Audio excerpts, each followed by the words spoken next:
दोस्तों, इस कहानी के पिछले भाग सुनने के लिए हमारे चैनल को विजिट करें। अब आगे।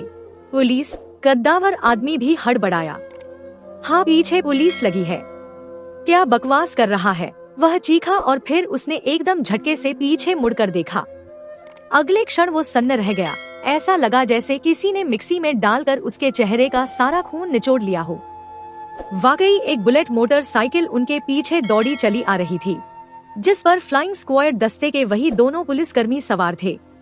वह बार बार विसल बजाकर ऑटो रिक्शा रोकने का आदेश भी दे रहे थे। अजनबी ने जल्दी से अपने चेहरे का पसीना साफ किया। फिर वह बोला, ऑटो की स्पीड और बढ़ा। लेकिन बहस मत कर, अजनबी दहाड़ा। यह बहस का वक्त नहीं है, इस समय मेरी जान पर बनी है। लेकिन अगर मैंने ऑटो रिक्शा नहीं रोकी तो पुलिस मेरी बाद में ऐसी तैसी कर देगी साहब। पुलिस तो तेरी बाद में ऐसी तैसी करेगी। अजनबी ने फौरन रिवॉल्वर राज की कन पट्टी पर रख दी। लेकिन उससे पहले मैं तेरी अभी इसी वक्त ऐसी तैसी फेर दूंगा। रिवॉल्वर का घोड़ा दबेगा और तू ऊपर होगा, हमेशा के लिए ऊपर। अजनबी ने रिवॉल्वर का सेफ्टी कैच हटाया तो राज के प्राण हलक में आ फंसे। न नहीं, राज की आवाज कब कपाई। न नहीं। तो फिर स्पीड बढ़ाता हूँ, अभी बढ़ाता हूँ। उसके बाद राज ने सचमुच ऑटो की स्पीड बढ़ा दी। फौरन ऑटो बुलेट को पछाड़कर सड़क पर भागी। यही वो पल था जब वो अजनबी के मुंह से पहली बार करा निकली। राज ने पीछे मुड़कर देखा। उस समय वह अजनबी अपना सीना भींचे किसी दर्द को दबाने की कोशिश कर रहा था। राज ने स्पीड और तेज कर दी। एक ऑटो रिक्शा ड्राइवर होने के नाते उसे यूं तो सभी रास्तों की जानकारी बड़े अच्छे ढंग से थी, लेकिन कहाँ बुलेट और कहाँ उसकी ऑटो। खरगोश और कछुए जैसी उस दौड़ में जो बात राज के लिए सबसे ज्यादा फायदेमंद साबित हुई, वह था कनॉट प्लेस में बिछा सड़कों का जाल। राज अपनी ऑटो रिक्शा को स्टेट्समैन तथा सुपर बाजार की पेंचदार गलियों में घुमाता हुआ जल्द ही फ्लाइंग स्क्वाड की मोटरसाइकिल को धोखा देने में कामयाब हो गया। 10 मिनट बाद ही ऑटो रिक्शा दरियागंज के इलाके में दौड़ रही थी। शाबाश, अजनबी उसकी सफलता से खुश हुआ। शाबाश। राज ने फिर पीछे मुड़कर देखा। अजनबी अब सीट पर अधलेटा सा हो गया था और उसने अपना सिर पीछे टिका लिया था। राज को उसकी हालत ठीक नहीं दिखाई दी। जरूर वह कोई खतरनाक अपराधी था। एक सवाल पूछूं? राज थोड़ी हिम्मत करके बोला। पूछो। तुम्हारे पीछे पुलिस क्यों लगी थी? पुलिस? हाँ, तो तुम अभी यह बात नहीं समझोगे। अजनबी दोबारा पीड़ा से कराहता हुआ बोला, यह एक लंबी कहानी है। तुम करा क्यों रहे हो? मुझे गोली लगी है। गोली? बम सा फट गया राज के दिमाग में। उसके कंठ से चीख सी खारिज हुई। हाथ ऑटो रिक्शा के हैंडल पर बुरी तरह कांपे, जिसके कारण पूरी ऑटो को भूकंप जैसा झटका लगा।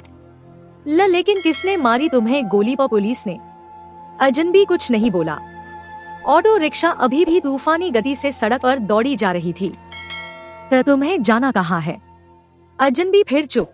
वह कराहता हुआ सीट पर कुछ और पसर गया। जवाब क्यों नहीं देते? तो तुम कहाँ रहते हो? मैं? राज सकपकाया। लेकिन तुम्हें इससे क्या मतलब है? बताओ तो सही, शायद कुछ मतलब निकल आए। अजनबी की आवाज में अब थोड़ी नरमी आ गई थी। वह नरमी का ही असर था जो राज ने बता दिया। मैं सोनपुर में रहता हूँ। और कौन कौन रहता है तुम्हारे साथ? अजनबी ने कराहते हुए पूछा। अकेला रहता हूँ। अभी शादी नहीं हुई? नहीं।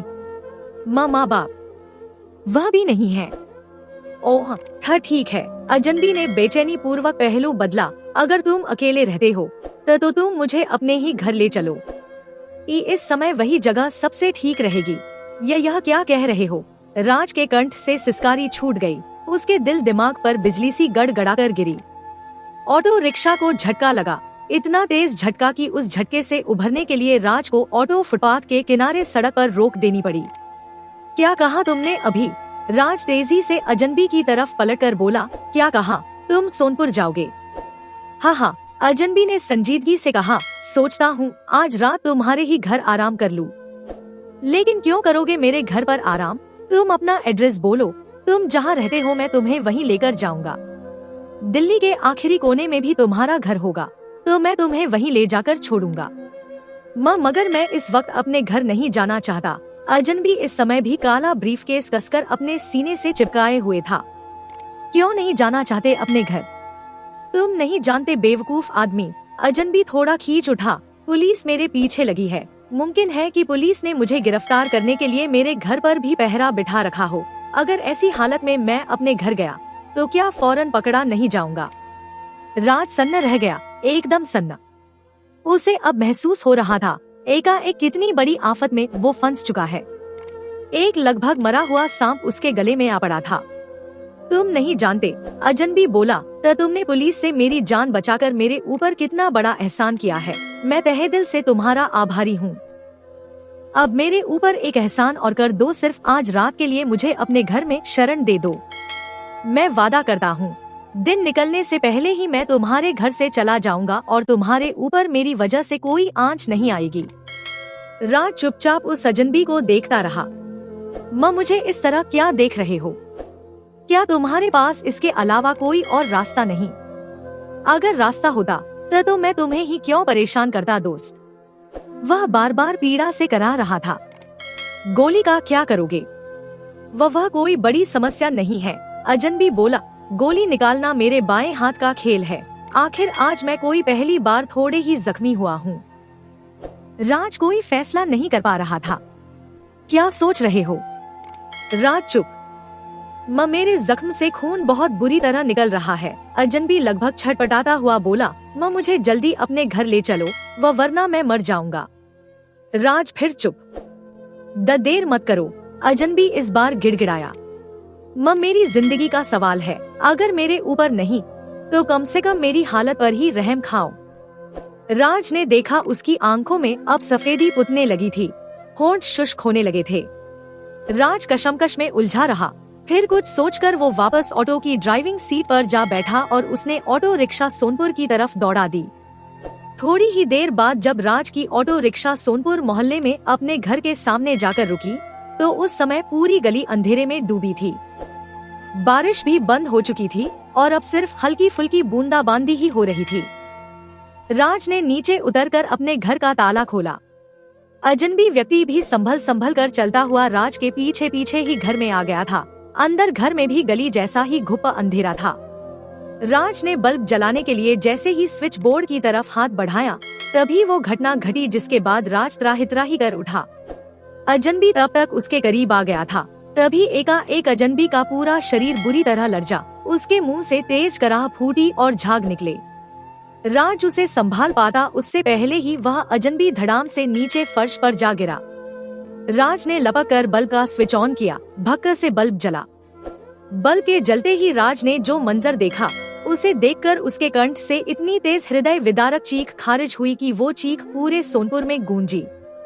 वह चीख डॉली ने भी सुनी। राज की चीख सुनते ही डॉली एकदम उछलकर खड़ी हो गई। फिर वो आनन फानन दरवाजा खोलकर बाहर निकली और बेपनाह फुर्ती से राज के घर की तरफ लपकी।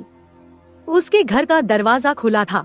डॉली दनाती हुई अंदर घुसी और अंदर घुसते ही डॉली के कंठ से भी तेज चीख खारिज होते होते बची। फर्श के बिल्कुल बीचों बीच एक लंबे कड़ियल आदमी की लाश पड़ी थी। उसकी बरसाती आधी से ज्यादा खून में लथपथ थी। अजनबी की मौत 2 गोलियां लगने से हुई थी जो उसकी पीठ में धंसी थी।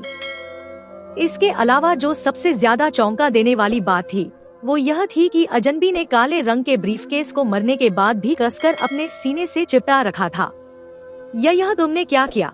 लाश को देखते ही डॉली के जिस्म का एक एक रोआ खड़ा हो गया। मैंने। राज थर्रा उठा। क्या तुमने इसकी हत्या नहीं की? मैं भला इसकी हत्या क्यों करने लगा? राज का कपाए स्वर में बोला। मैं तो यह भी नहीं जानता कि ये कौन है। फिर इसकी लाश यहाँ कैसे आ गई?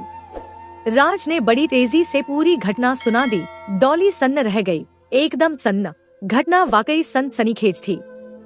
अगर इसके पीछे पुलिस लगी थी, डॉली का सककाया स्वर, तब तो संभव है कि पुलिस ने ही इसे गोली मारी हो।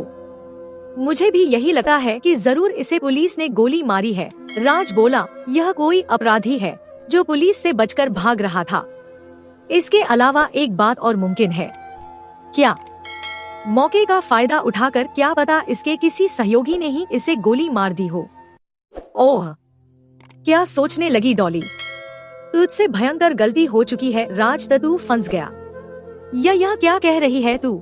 राज के होश फना हुए। मैं सच कह रही हूँ, तू वाकई फंस गया। अब इस आदमी की हत्या का इल्जाम तेरे सिर पर आने वाला है, लेकिन मैं हत्यारा नहीं हूँ। सिर्फ तेरे कहने से कुछ नहीं होगा राज। कैसे कुछ नहीं होगा? राज झल्ला उठा। अगर मैंने इसकी हत्या की होती तो क्या मैं यूं ही इसकी लाश की नुमाइश करता, इसे लेकर अपने घर में ही आता? फिर इसकी हत्या गोली लगने से हुई है। जरा सोच, मेरे जैसे मामूली आदमी के पास रिवॉल्वर जितना खतरनाक हथियार कहाँ से आ सकता है? और अगर रिवॉल्वर जैसा हथियार आ भी गया तो क्या उसे चलाना मेरे बस का है? डॉली चुप। फिर क्या मैं तुझे इतना ही बड़ा पागल नजर आता हूँ? राज बोला कि तेरी उधारी चुकाने के चक्कर में मैं किसी की हत्या तक करने पर आमादा हो जाऊं। गया तो इसी तरह था। डॉली बोली, जैसे आज कहीं से भी लाएगा, किसी का भी गला काट कर लाएगा, लेकिन मेरी उधारी जरूर चुका करेगा। उस समय मैं गुस्से में था, मुझे खुद मालूम नहीं मैं क्या क्या बक गया। राज बोला, फिर चंद रुपयों के लिए मैं किसी की भी हत्या कैसे कर सकता हूँ? इतना ही दिलेर दिखाई देता हूँ मैं तुझे? अगर मैं इतना ही दिलेर होता तो आज शाम रंगीला सेठ और उसके गुंडों की ठेके में ऐसी तैसी ना कर देता। तू कहना क्या चाहता है?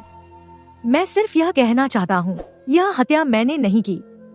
मैं हत्यारा नहीं, राज ने लगभग आर्तनाद करते हुए कहा। मत भूल राज, डॉली एक एक शब्द चबाते हुए बोली, हर हत्या करने वाला यही कहता है जो तू कह रहा है। ऐसी हालत में कौन तेरी बात पर यकीन करेगा? तू तो करेगी। मेरे यकीन करने या ना करने से कुछ नहीं होने वाला। डॉली बोली, असली बात यह है कि पुलिस तेरी बात पर यकीन करती है या नहीं। ओ पुलिस, लाश तेरे घर में पड़ी है। डॉली विचलित मुद्रा में बोली, फिर तेरे कपड़े भी खून में सने हुए हैं। पुलिस को तुझे हत्यारा साबित करने के लिए इससे बड़ा सबूत और क्या चाहिए? राज की जान हलक में आ फंसी। उसे एकाएक वो लाश अपनी मौत का वारंट लगने लगी। मौत का ऐसा वारंट जो उसे हर पल, हर लम्हा बर्बादी की तरफ लिए जा रही थी। तभी घटना ने एक और ऐसा नया मोड़ लिया, जिसके बाद राज के ग्रह पूरी तरह संकट में घिर गए। राज की नजर एकाएक अजनबी के ब्रीफकेस पर पड़ी। तुरंत उसके दिमाग में सवालों का धमाका हुआ। इसने ब्रीफकेस अपने सीने से क्यों चिपटा रखा है? क्या है इसके अंदर? इसमें ऐसी क्या खास चीज है जो मरने के बाद भी अजनबी का ब्रीफकेस से मोह भंग नहीं हुआ? राज के दिमाग में घंटियां बजने लगी, तेज घंटियां। जरूर जरूर इसमें कोई खास चीज है, कोई बेहद खास चीज। घंटियों की आवाज अब राज के दिमाग में तेज होती जा रही थी। उसे एकाएक वो ब्रीफकेस अपना उद्धार करता नजर आने लगा। उसे लगने लगा वो ब्रीफकेस उसे पुलिस के फंदे से बचा सकता है। और यह एहसास होते ही राज तुरंत अजनबी की तरफ बढ़ा। वह डरते डरते नीचे झुका। फिर उसके हाथ अजनबी के शिकंजे से ब्रीफकेस निकालने के लिए जैसे ही उसके सीने की तरफ बढ़े। यह क्या कर रहा है तू? डॉली दहशत से चिल्ला उठी। मगर तब तक राज ब्रीफकेस का एक कोना पकड़ चुका था। कोना पकड़ते ही उसने ब्रीफकेस अपनी तरफ खींचा और फिर वह उसे लेकर यूं अपनी पहले वाली जगह भागा, मानो पीछे से उस अजनबी द्वारा पकड़ लिए जाने का खतरा हो। डॉली भी फौरन उसके नजदीक पहुंची। यह ब्रीफकेस तूने किस लिए छीना है? देखती जा। राज ने अब वो ब्रीफकेस नीचे फर्श पर टिका दिया था और फिर उसने धड़कते दिल से उसे खोला।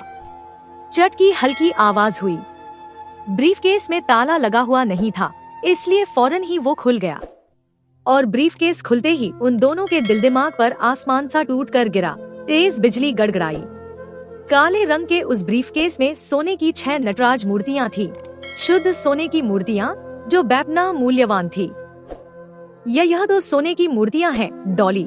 उन मूर्तियों पर नजर पड़ते ही राज की आवाज खुशी से कपकपा उठी। असली सोने की मूर्तियां। सोने की मूर्तियां। डॉली को भी तेज झटका लगा। 440 वोल्ट से भी ज्यादा। सारे प्रतिरोध, उसके शरीर की तमाम हरकत इस तरह फ्रीज हो गई, मानो बिजली से चलने वाली मशीन का किसी ने स्विच बंद कर दिया हो। दोस्तों, इस कहानी का अगला भाग देखने के लिए चैनल को सब्सक्राइब करें और कमेंट करके हमें बताएं कि ये कहानी आपको कैसी लगी। कहानी सुनने के लिए आपका बहुत बहुत धन्यवाद।